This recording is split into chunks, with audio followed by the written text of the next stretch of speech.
Hi guys, happy Thursday.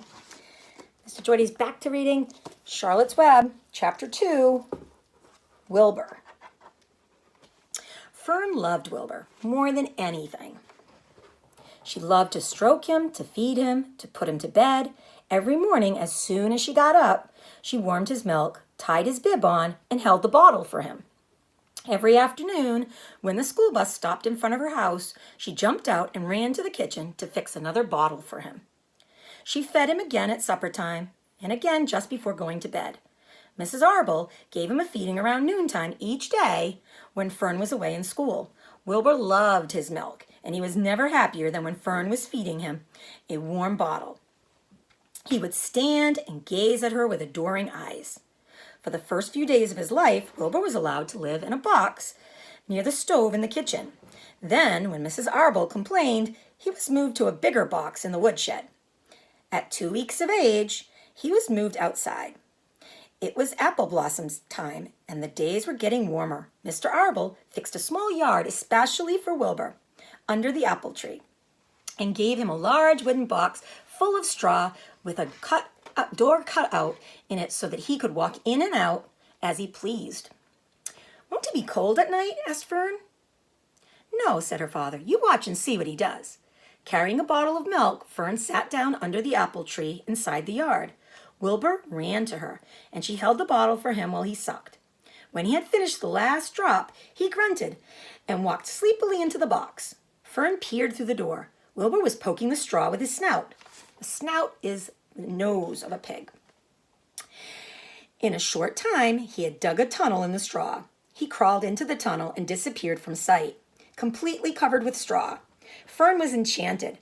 It relieved her mind to know that her baby would sleep covered up and would stay warm. Picture of Fern and Wilbur. Every morning after breakfast, Wilbur walked out to the road with Fern and waited with her till the bus came. She would wave goodbye to him, and he would stand and watch the bus until it vanished around the corner. While Fern was at school, Wilbur was closed up inside his yard. But as soon as he got home in the afternoon, she would take him out, and he would follow her around the place. If she went to the house, Wilbur went too. If she went upstairs, Wilbur would wait at the bottom step until she came down again. If she took her doll for a walk in the doll carriage, Wilbur followed along. Sometimes on these journeys, Wilbur would get very tired, and Fern would pick him up and put him in the carriage alongside the doll. He liked this, and if he was really, really tired, he would close his eyes and go to sleep under the doll's blanket. He looked cute with his eyes were closed because his lashes were so long. The doll would close her eyes too, and Fern would wheel the carriage very slowly and smoothly so as not to wake her infants. One warm afternoon, Fern and Avery put on bathing suits and went down to the brook for a swim. Wilbur tagged along at Fern's heels. When she waded into the brook, Wilbur waded in with her. She found the water quite cold, too cold for his liking. So when the children swam and played and splashed water at each other, Wilbur amused himself in the mud along the edge of the brook, where it was warm and moist and delightfully sticky and oozy.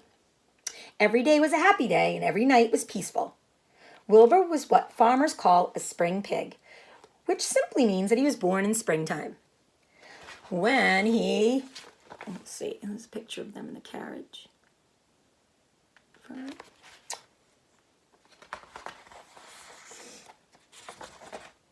When he was 5 weeks old, Mr. Arble said he was now big enough to sell and would have to be sold. Fern broke down and wept. Wept means that she cried. But her father was firm about it. Wilbur's appetite had increased. He was beginning to eat scraps of food in addition to milk. Mr. Arble was not willing to provide for him any longer. He had already sold Wilbur's 10 brothers and sisters. "He's got to go, Fern," he said. "You have had your fun raising a baby pig, but Wilbur is not a baby any longer, and he has got to be sold."